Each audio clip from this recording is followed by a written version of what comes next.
নমস্কার বন্ধুরা, তো আজকে দেখতেই পাচ্ছ কি বানাতে চলেছি। হ্যাঁ, মুরগির মাংস। তার জন্য যা যা উপকরণ দরকার সবই আমি নিয়ে নিয়েছি, দেখতেই পেলে। আদা, রসুন, লঙ্কা, পেঁয়াজ সব। তবে আজকে আমি মশলাটা পেস্ট করব না মিক্সিতে। এইটাকে কি বলে আমি ঠিক জানি না, তবে এটার মধ্যে পেস্ট করলাম, মানে হাফ ক্রাশ টাইপের। তো ওটা ক্রাশ করে রেখে দিলাম। তো আমি আলুগুলো ভেজে নিচ্ছি, আলুগুলো লাল লাল করে ভাজা হলেই তুলে নেব।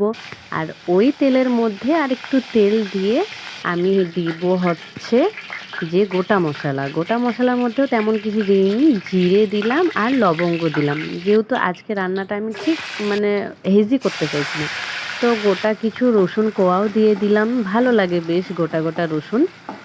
আর হলো গিয়ে আদা, রসুন, লঙ্কার যে ক্রাশটা ছিল সেটা তেলে দিয়ে হালকা ভেজে নিচ্ছি যাতে কাঁচা গন্ধটা চলে যায়।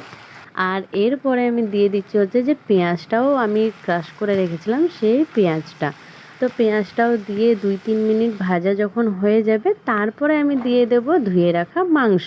আর মাংসর উপরে দিয়ে দেব হচ্ছে লবণ, যাতে লবণটা মাংসের মধ্যে ভালো করে ঢোকে আর ভালো ভাজা টাজা হয় বা কিছু। তো এই হলো ব্যাপার। তো আমি একটু মিক্স করে নেব। মিক্স করে নেওয়ার পরে আলুগুলো কেউ চাইলে পরেও দিতে পারে বা এখনও দিতে পারে।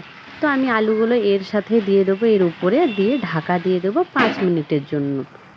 5 মিনিট পর ফিরে এসে দেখাচ্ছি যে কেমন হলো মাংসটা। তো দেখতেই পাচ্ছ 5 মিনিট পর ঢাকা খুলে দেখতেই পাওয়া যাচ্ছে যে জল বেরিয়ে গেছে মাংসর মধ্যে। তো এবার মশলাটা যখন পেঁয়াজটা ভাজলাম তখনও গুঁড়ো মশলা কেউ দিতে পারে, তবে আমি এখন দেব এই যে ধনিয়া গুঁড়ো, লঙ্কার গুঁড়ো, তারপরে হলুদ গুঁড়ো, লবণটা না ঠিক পরিমাণ মতন দিতে হবে, যেহেতু আমি আগে দিয়েছিলাম দেখতেই পেয়েছো, তার জন্য লবণটা আমি এখন একটু অল্প দেব। তো এই মশলাগুলো মিক্স করে নিতে হবে ভালো করে, তাহলে এবার কালারটা খুব সুন্দর আসবে। এতক্ষণ ধরে কালারটা ভালো লাগছিল না, তবে এখন দেখো কালারটা খুব ভালো লাগবে। তো যাই হোক, আমি কিন্তু এই মাংসের মধ্যে আজকে আমি জিরে গুঁড়ো বা জিরে পাউডার কোনো ইউজ করিনি, কারণ আমি আজকে ধনিয়াটা বেশি করে দিয়েছিলাম, ধনিয়া পাউডারটা। তো যাই হোক, তোমরা এরকম করে রান্না করে দেখো একবার, খুব ভালো লাগবে। আর আমাকে কমেন্ট করে জানিও আমার রান্নাটা কেমন লাগলো। আর অবশ্যই লাইক, কমেন্ট, শেয়ার করো। আর যারা নতুন আমার ভিডিওতে, তারা প্লিজ আমার চ্যানেলটাকে সাবস্ক্রাইব করে দিও আর পাশে থাকা বেল আইকনটি প্রেস করে দিও, যাতে আমার ভিডিওর নোটিফিকেশন সবার আগে তোমাদের কাছে যায়।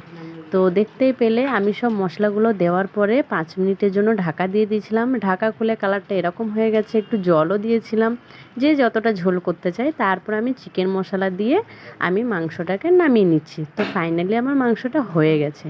তো তোমাদের কেমন লাগলো অবশ্যই জানিও। আর প্লিজ সাবস্ক্রাইব করে দাও আমার চ্যানেলটি, লাইক, কমেন্ট, শেয়ার করো। দেখা হচ্ছে পরের ভিডিওতে। ততক্ষণ তোমরা সুস্থ থেকো, ভালো থেকো।